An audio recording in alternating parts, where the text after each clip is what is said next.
The National Transportation Safety Board says it's confident it can figure out what caused the El Faro to sink in the middle of a violent hurricane last October.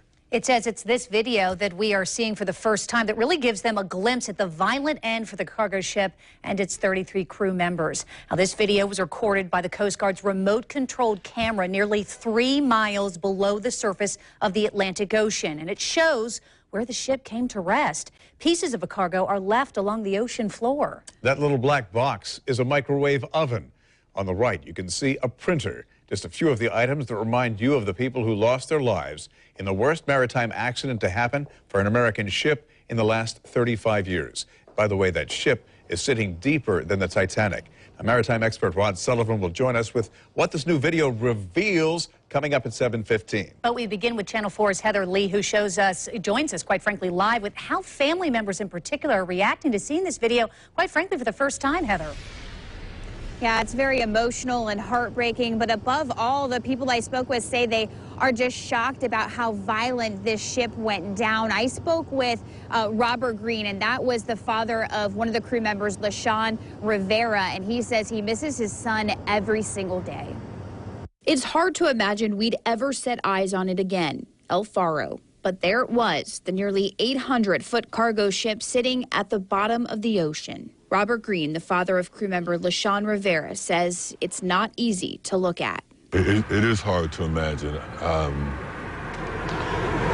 don't think one can imagine what it was like to go through something as horrible as that. The ship was located October 31st by the Coast Guard and National Transportation Safety Board about 3 miles down, sitting deeper than the Titanic. There was no sign of the 33 crew members, and the 2 top decks of the ship gone. Seeing the 2 upper decks literally sheared off of the ship was pretty riveting. Just showed the sheer force of the storm. Those 2 levels were eventually found, but the voyage data recorder, the device the NTSB says is the key to unlocking what happened when it sailed into the path of Hurricane Joaquin, was nowhere to be seen. It's quite painful because you're looking at a visual picture of what your relative actually experienced. The ship was about 40 years old and passed 2 inspections shortly before its last trip.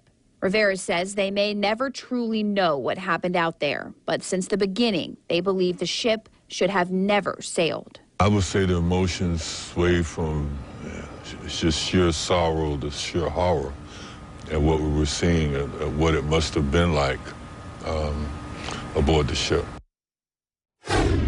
Now, Rivera's family told me they have started a foundation called Mending a Heart. They told us that they would hopefully be able to get Rivera's remains at some point brought home and give him a proper burial. And they say they hope this foundation can help other grieving families with that same type of closure. Now, if you are interested in watching the full video from NTSB, it's on YouTube, but we have posted a link to that video on our website.